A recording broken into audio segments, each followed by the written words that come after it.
La Inquisición. La Iglesia la inventó para salvar almas humanas, sin embargo acabó produciendo un sufrimiento humano inenarrable. La palabra Inquisición conlleva imágenes de tortura y crueldad. La tortura se utilizaba simplemente para sonsacar confesiones. Entre sus víctimas se incluyen Juana de Arco y Galileo, pero ¿sabemos realmente qué sucedió y por qué? Básicamente, todo lo que se ha afirmado sobre la Inquisición es erróneo por defecto. Y es erróneo porque nunca hubo acceso a la realidad que se escondía detrás de la Inquisición.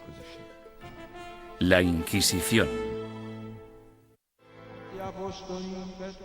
Ciudad del Vaticano, octubre de 1998.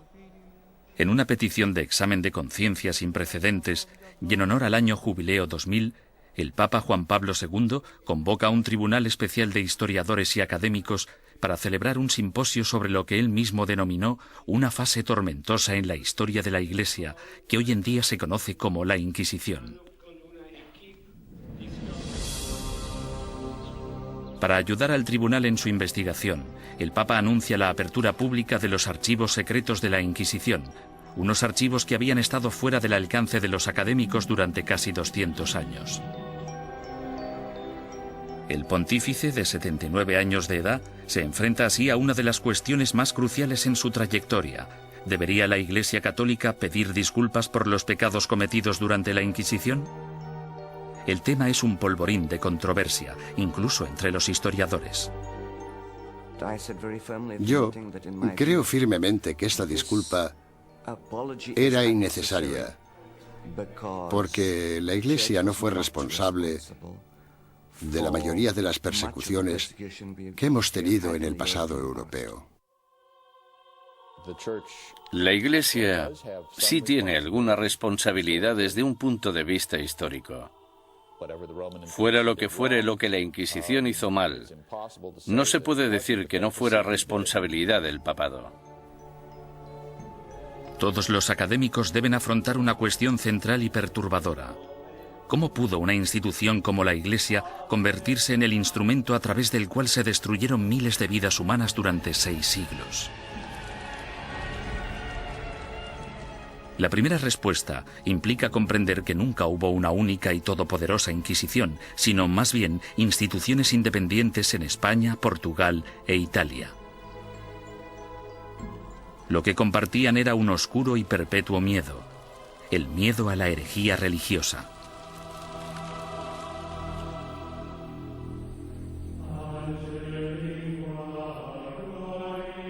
Año 1100 después de Cristo. El corazón de la Alta Edad Media. Una frágil alianza de reinos y provincias, conocida como el Sacro Imperio Romano, ocupa gran parte de lo que hoy conocemos como la Europa moderna. Tras la conversión del emperador Constantino al cristianismo y durante casi 800 años, la religión considerada antaño como una secta insurgente se convirtió en la única fe legal, penetrando en todos los niveles de la vida personal, social y política. El cristianismo latino-europeo simbolizaba no solo la fuerza civilizadora en un mundo bárbaro, sino también la promesa de la salvación después de la muerte. El clero y los ciudadanos vivían temerosos del duro juicio de Dios. Con todo, seguía habiendo disidentes que se atrevían a desafiar la sagrada doctrina cristiana. La Iglesia tachó a estos rebeldes de pecadores o herejes. El estar equivocado en relación al dogma de la Iglesia no te hace hereje porque existen muchos dogmas religiosos. Lo que te convierte en hereje es que las autoridades eclesiásticas te informen de que no estás en lo cierto e insistir en tus convicciones ante esa autoridad. La palabra herejía proviene del latín airesis, que significa elección. Alrededor del siglo XII, herejía cobra un significado mucho más amenazante. Se convierte en un peligro mortal para la sociedad y para el hombre en una traición a Dios. Según el derecho civil, los criminales acusados de traición serán castigados con la muerte y sus bienes serán confiscados. ¿Qué otro motivo es necesario para que aquellos que ofendieron a Jesús, Hijo del Señor, sean expulsados de la comunión cristiana y privados de sus bienes? Papa Inocencio III. A pesar de la posición inamovible de la Iglesia en considerar esto un delito, los grupos de pensamiento libre siguieron emergiendo e insistiendo en interpretar a Dios a su manera. Entre dichos grupos se encontraban los valdenses, predicadores itinerantes que erraban por el sur de Francia y el norte de Italia, viviendo en apostólica pobreza. El atractivo de los valdenses parece que fue su visión de un cristianismo simplificado, de la habilidad de todos para predicar si se poseía la inspiración del Espíritu, sin importar si se era clérigo o no. La Iglesia insistía que cualquiera que quisiera dedicarse a la predicación pública debía ser acreditado por el obispo de su diócesis. Cuando los valdenses se negaron a dejar de predicar, el Papa Lucio III emitió un edicto, conocido como Bula Papal, que tachaba el movimiento de hereje y excomulgaba a todos sus seguidores. La herejía se contemplaba como una amenaza a la comunidad cristiana. Era algo que podía perturbar a la gente, y no solo perturbar, sino que podía enajenar a toda la sociedad de la fe. Por eso era tan importante luchar contra ella.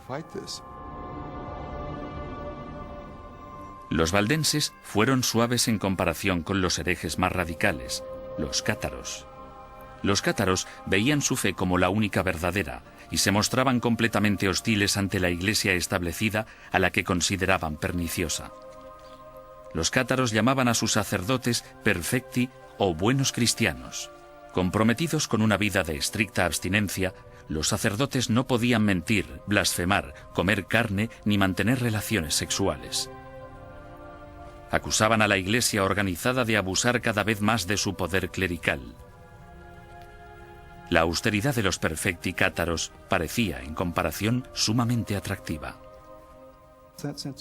En ese sentido, era una vergüenza para la Iglesia que existiera un grupo capaz de vivir realmente de acuerdo con la fe de Cristo y sus apóstoles, mientras que los abogados y administradores de la Iglesia vivían como grandes príncipes. Alrededor del siglo XIII, Europa era un foco de herejía. Al sur de Francia floreció el catarismo. La tensión aumentó hasta que una conspiración cátara asesinó a un representante papal que predicaba en la región del Languedoc en el año 1208. Ultrajado, el Papa Inocencio III reclamó una nueva cruzada en contra de los herejes. Lo que hizo fue básicamente pedir a la nobleza del norte de Francia que se trasladara al sur del país y que convenciera a los nobles de la región, que no perseguían al movimiento cátaro, de que lo hicieran y que propiciaran las condiciones adecuadas para erradicar a los cátaros del mundo rural. El Papa denomina esta guerra santa contra sus semejantes cristianos la Cruzada Albigense, en honor a la catedral francesa de la ciudad de Albi. Las atrocidades que cometieron sus cruzados del norte se convirtieron en legendarias. Los perfecti cátaros, fácilmente identificables por sus atuendos negros, eran asesinados en el acto. Los perfecti no intentaron esconderse, en parte porque la muerte les liberaba de este terrible mundo material en el que el Dios mezquino les había sumergido. Tenían una tímida tendencia al martirio. Sin embargo, tras años de matanzas, los astutos perfecti decidieron desprenderse de su atuendo distintivo y camuflarse gradualmente. A pesar del celibato, incluso empezaron a viajar con mujeres afirmando que eran sus esposas. El Papa Inocencio III volvía a enfrentarse al mismo rompecabezas del principio. El objetivo de la Iglesia era esparcir la salvación y un hereje muerto solo era bueno para el diablo. El pontífice en apuros consideró el sistema judicial del momento. El procedimiento habitual, el acusatorio, forzaba a la parte injuriada a hacer una acusación pública. Si la parte acusadora no conseguía probar su caso, entonces ésta era castigada del mismo modo en que habrían castigado al acusado. Este proceso hacía que incluso los que tenían una queja real se mostraran reacios a presentar una acusación. Inocencio III se dio cuenta de que esas reglas no servirían para su objetivo a largo plazo. En el año 1215, el Papa congregó a todos los líderes cristianos en el Cuarto Concilio de Letrán, celebrado en Roma. Inocencio utilizó el encuentro para anunciar sus nuevas normas para la persecución de herejes y clérigos descarriados. La Santa Inquisición había nacido.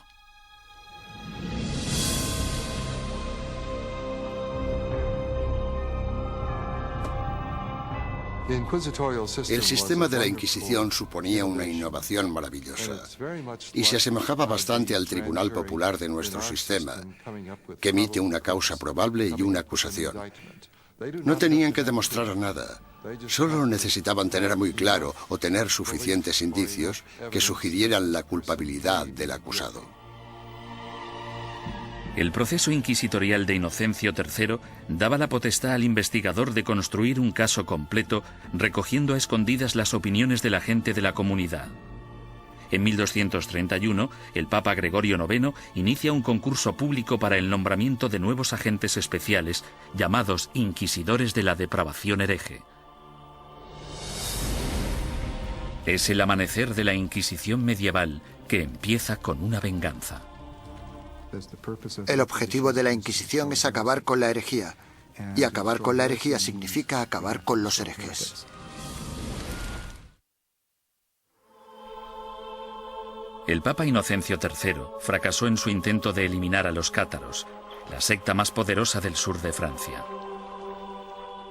Sin embargo, en 1231, su sucesor, el Papa Gregorio IX, tramó un plan para volcar todo el poder del nuevo sistema legal de la Inquisición contra ellos. El Papa nombró a muchos sacerdotes y frailes inquisidores y los mandó a tierras germanas y francesas para que acabaran con los criminales religiosos. Los herejes que rehusaron retractarse de sus creencias y continuaron predicándolas fueron quemados en la hoguera. Si fracasaban los herejes, iban al infierno. El objetivo de todo esto era salvar a tanta gente como fuera posible, pero había que hacer ciertas cosas si se querían salvar muchas vidas. El Papa Gregorio pronto se percató de que encontrar a un buen inquisidor era muy difícil. Los más entusiastas a menudo eran fanáticos fuera de control. Conrad de Marburg, el más célebre de los primeros inquisidores, convenció a Gregorio IX de que había descubierto una secta secreta alemana llamada los luciferinos. El modus operandi de Conrad consistía en reclutar a una pandilla de linchamiento, arrestar a los supuestos herejes y ofrecerles dos opciones: retractarse o arder vivos.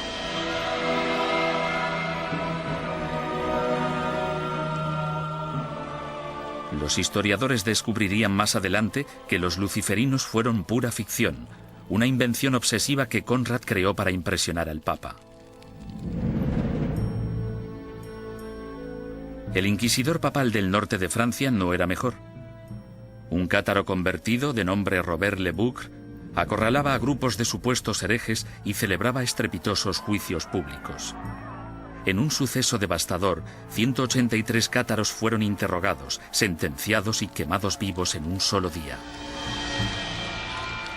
Tras años de protesta por parte de los obispos franceses, el Papa finalmente se dio cuenta de que Robert era un extremista peligroso, por lo que le retiró de su cargo y lo encarceló. Había que hacer algo, y tenía que haber alguien mejor para hacerlo que estos individuos, devotos, aunque extremadamente incompetentes y peligrosos. Este fue el momento en el que Gregorio IX se fijó en los dominicanos. Fundada por Santo Domingo en 1216, la orden dominicana estaba capacitada para realizar el trabajo de inquisidor. Educados como teólogos, los dominicanos estaban habituados a la vida en la calle y a predicar contra la herejía. A mediados del siglo XII, Gregorio IX ordenó a 4 docenas de inquisidores dominicanos que buscaran y procesaran a los cátaros, los valdenses y a los demás grupos herejes. El pontífice anunció de forma oficial a sus obispos la llegada de los inquisidores a los burgos y pueblos de Francia, Italia, Alemania y España. Ordenamos que se les reciba amablemente y que se les trate con honor, dándoles buenos consejos, ayuda y apoyo, de tal modo que puedan realizar la tarea que les ha sido encomendada. En esta carta, Gregorio IX pedía a sus obispos mucho más que simple hospitalidad. En su búsqueda de herejes, los inquisidores papales necesitaban confiar en información interna, rumores y otras habladurías recogidas gracias a una red informal de clérigos informadores que trabajaban como espías.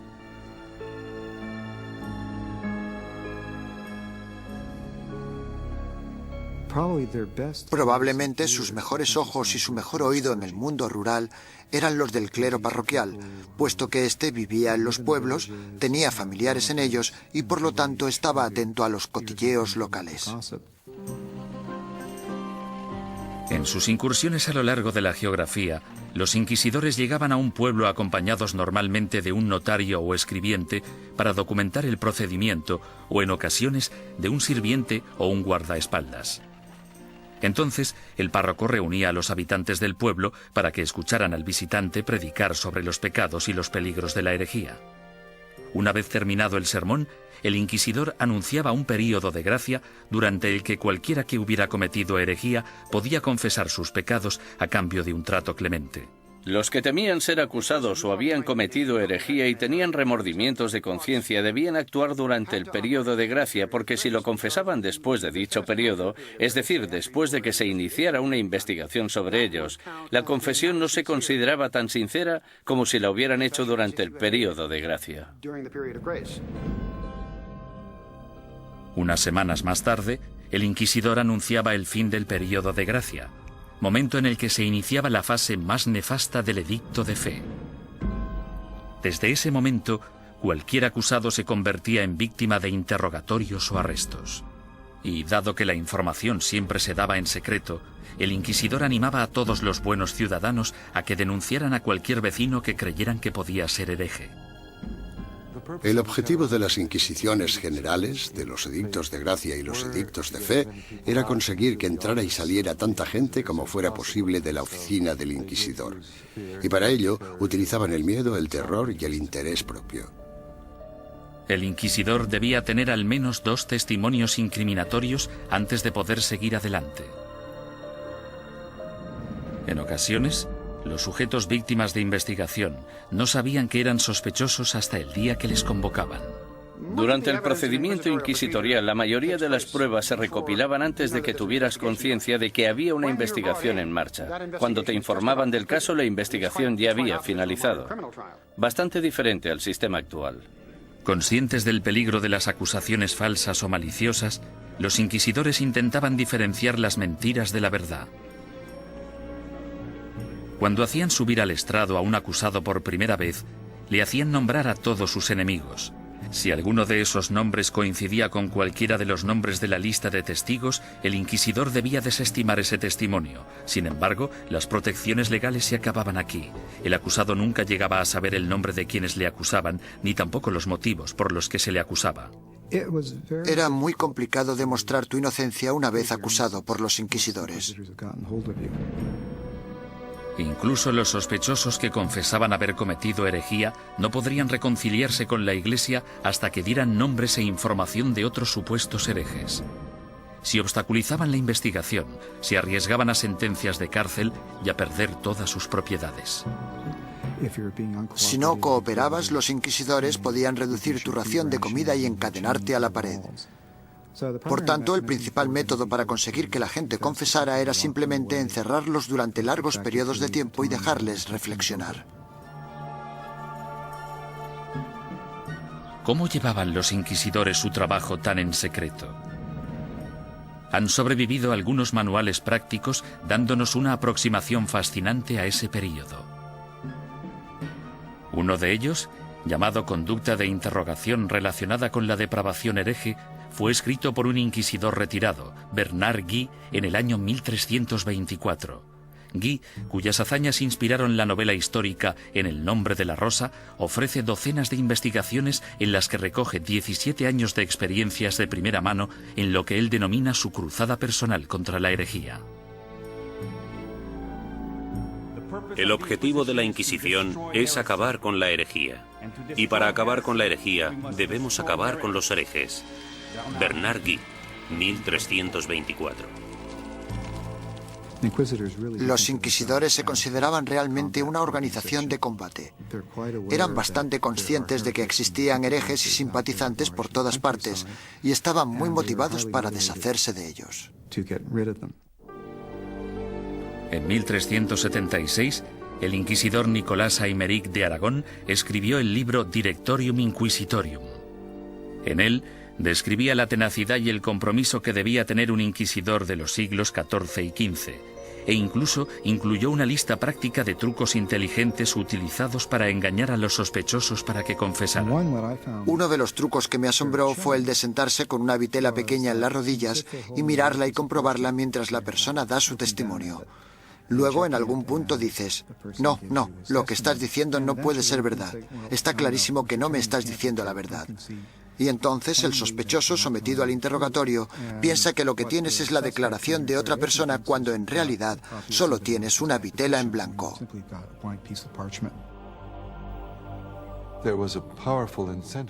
Los inquisidores estaban altamente motivados para llegar hasta la verdad como fuera. Y si era necesario, pisotear algunos derechos de los acusados, pues se hacía en nombre de la verdad. Existe otro aspecto espeluznante en el trabajo del inquisidor: la tortura.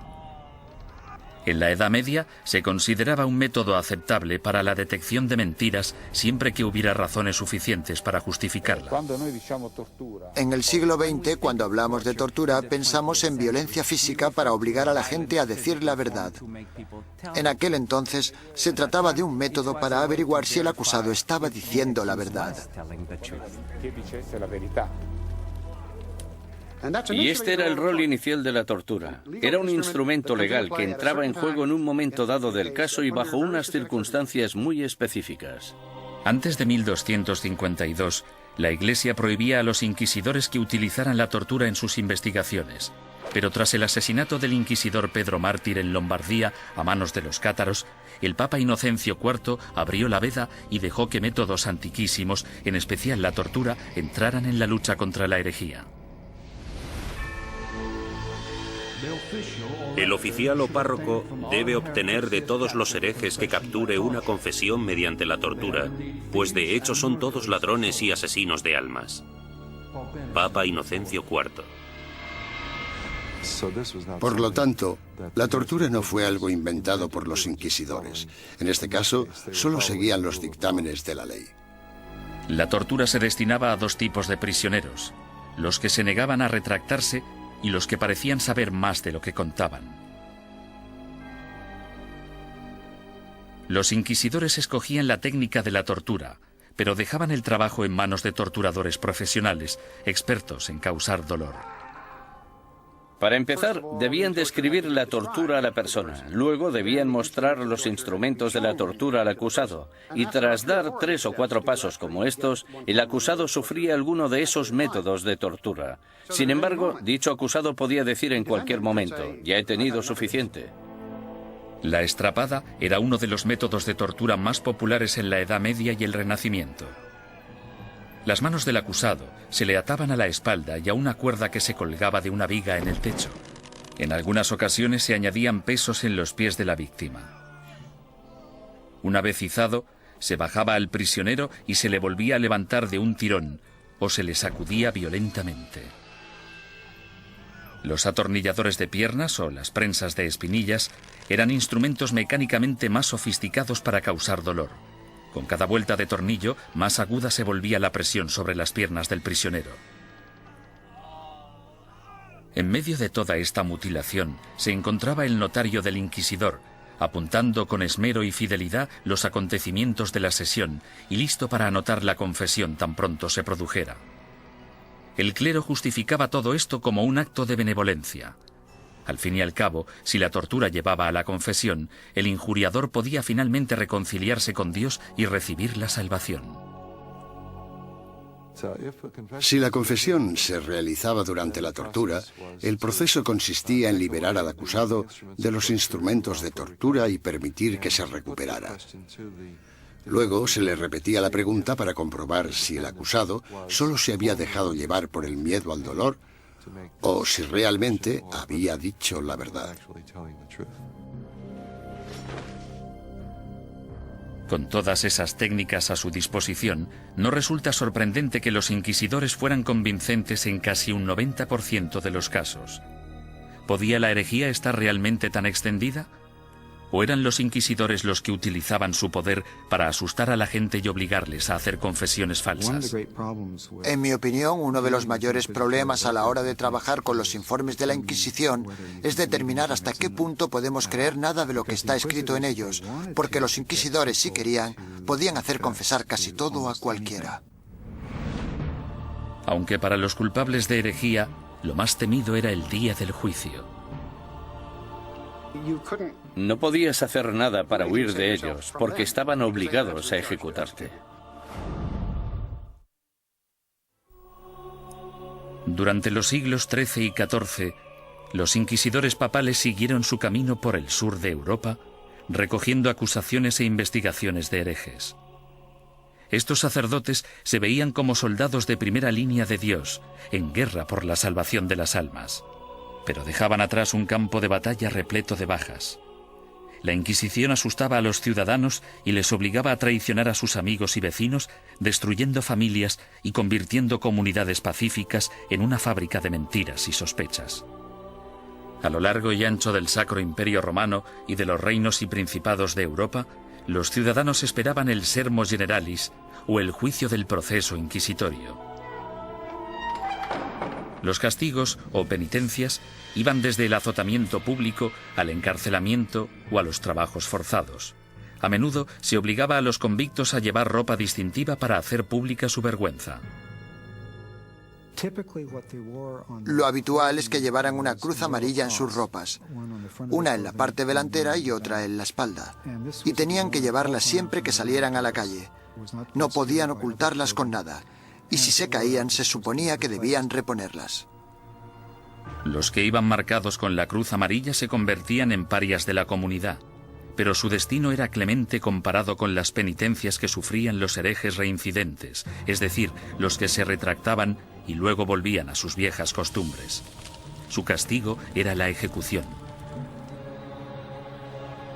El derecho canónico, sin embargo, prohibía a los miembros del clero participar en cualquier juicio de sangre, por lo que los inquisidores entregaban a los herejes condenados a las autoridades civiles. Los inquisidores derramaban algunas lágrimas de cocodrilo y decían algunas palabras con la esperanza de que las autoridades civiles mostraran clemencia con esa gente. Sin embargo, su mayor deseo era que los condenaran a la hoguera. Cuando la Inquisición entregue a los culpables de herejía al poder civil, el magistrado de la ciudad deberá hacerse cargo de ellos en el acto y, en un periodo máximo de 5 días, deberá ejecutar las leyes hechas contra ellos. Papa Inocencio IV, 1252. Una vez completado el juicio sermo generalis, las autoridades laicas escoltaban a los condenados hasta un emplazamiento alejado de las calles de la ciudad. Allí los ataban a estacas de madera apuntaladas sobre toneladas de leña. Los inquisidores nunca acudían a estas ejecuciones. Se te permitía hacer la última confesión a un sacerdote si lo deseabas. Sin embargo, puesto que estabas bajo la custodia del poder laico, no podías hacer nada para escaparte de ellos porque estaban obligados a ejecutarte. Quemar en la hoguera es una de las sentencias de muerte más horribles que se puedan imaginar. Las llamas podían tardar horas en consumir por completo al condenado. Si la víctima estaba de suerte o sus familiares eran suficientemente influyentes, entre la leña se colocaba mucha madera húmeda para que generara mucho humo. La muerte por asfixia era preferible a la agonía de quemarse vivo.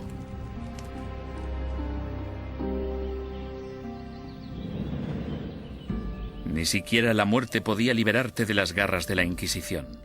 En ocasiones, personas que habían muerto hacía años recibían acusaciones post-mortem y eran condenadas por herejía.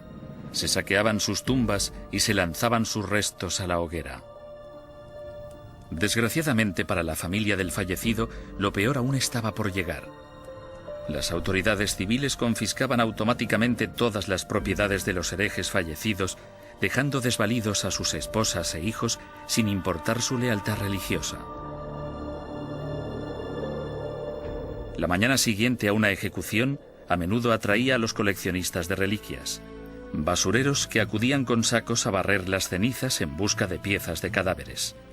En la mayoría de los casos, no se trataba ni de necrófagos ni de locos. Normalmente eran los que creían que aquellos que morían ejecutados eran mártires y merecían ser venerados. Mucha gente pensaba que los herejes eran buenos cristianos y los inquisidores gente malvada, por tanto podía darse un contraataque.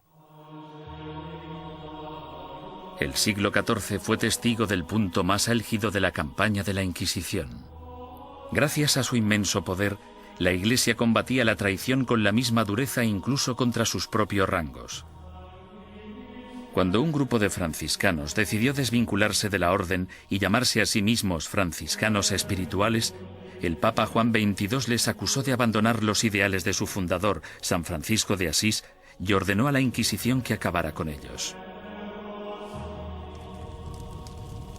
Tras quemar en la hoguera a 4 líderes franciscanos espirituales en Marsella el año 1317, la mayoría de los rebeldes restantes volvieron a la orden original. Durante los 150 años de la Inquisición papal de Gregorio IX, los principales movimientos herejes, los cátaros y los valdenses, fueron virtualmente erradicados de la Europa occidental.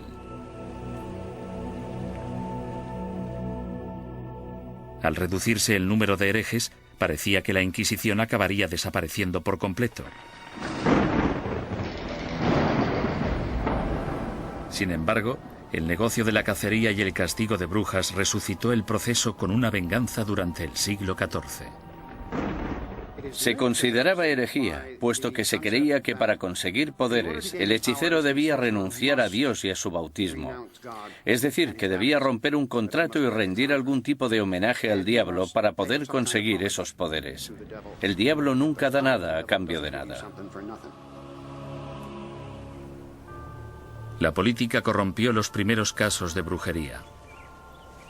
En 1307, Francia se encontraba casi en bancarrota tras una serie de fracasos bélicos. Su rey, Felipe el Hermoso, envidiaba las riquezas y las propiedades que poseían los caballeros templarios, una orden de poderosos monjes guerreros que se formó durante la primera cruzada a Tierra Santa. El rey Felipe los acusó falsamente de brujería, y durante los 7 años siguientes se torturaron y encarcelaron o quemaron en la hoguera a miles de templarios por toda Europa.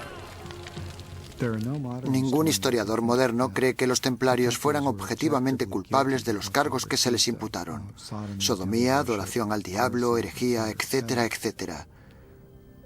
En mi opinión, esto fue una verdadera manipulación cínica del proceso por parte de Felipe el Hermoso, y supone uno de los ejemplos más espeluznantes de hasta qué punto podían llegar a pervertirse los procedimientos inquisitoriales. Un siglo después, tras su triunfo sobre los ingleses en Orleans, Juana de Arco fue capturada y encarcelada por sus enemigos, que temían su creciente poder político. La entregaron al Tribunal Inquisitorial, organismo que utilizaron como instrumento en su contra. Los que acusaban a Juana defendían que las voces que ella consideraba su inspiración eran las voces del diablo y que sus premoniciones eran brujería. Juana fue condenada y murió en vehemente agonía. La nueva herejía de brujería diabólica parecía muy peligrosa tanto para la Inquisición como para las autoridades civiles, y engendró el manual práctico más relevante e influyente de todos.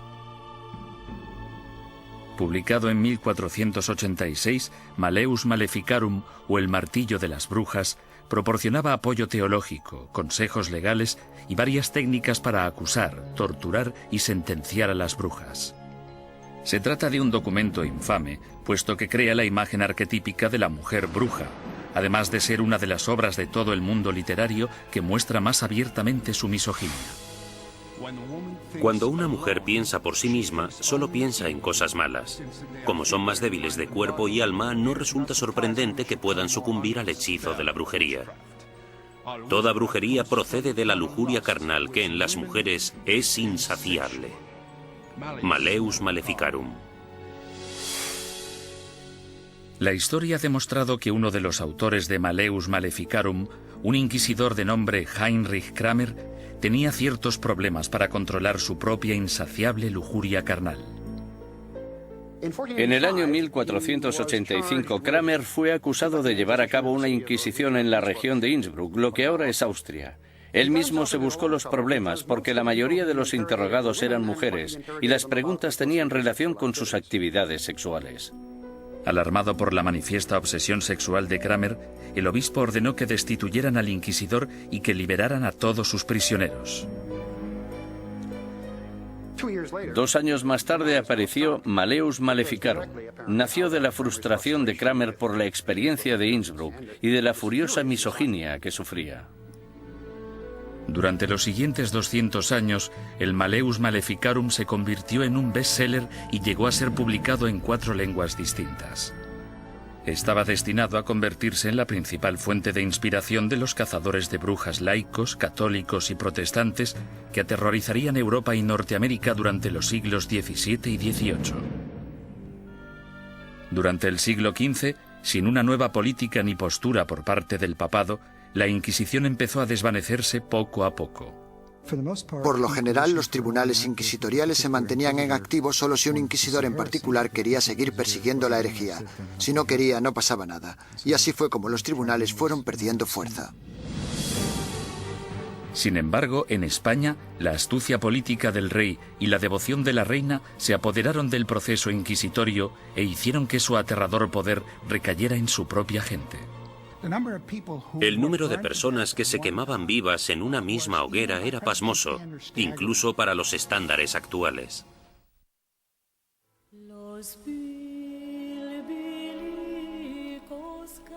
La situación de los judíos europeos durante el período medieval siempre fue desesperada.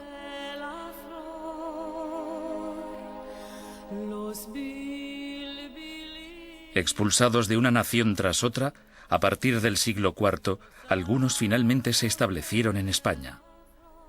Prosperaron viviendo y trabajando en relativa armonía tanto con musulmanes como con cristianos.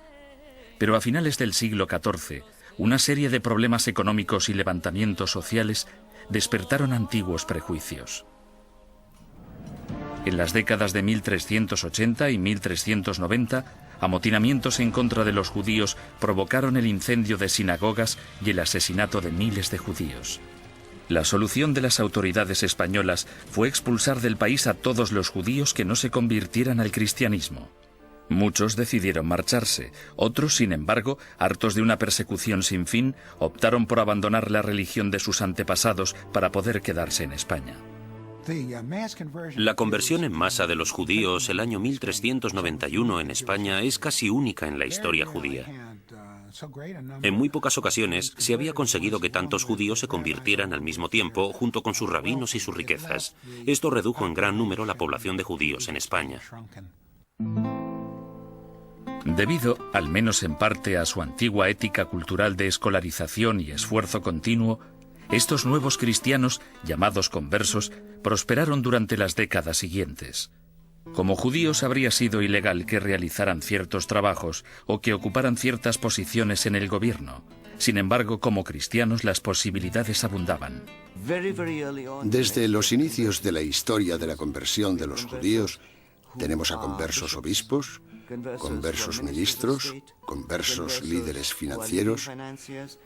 Tenemos conversos ocupando las más importantes posiciones de la sociedad cristiana, porque esa era la ventaja de convertirse. Y fue precisamente esto lo que pudo originar las objeciones de los otros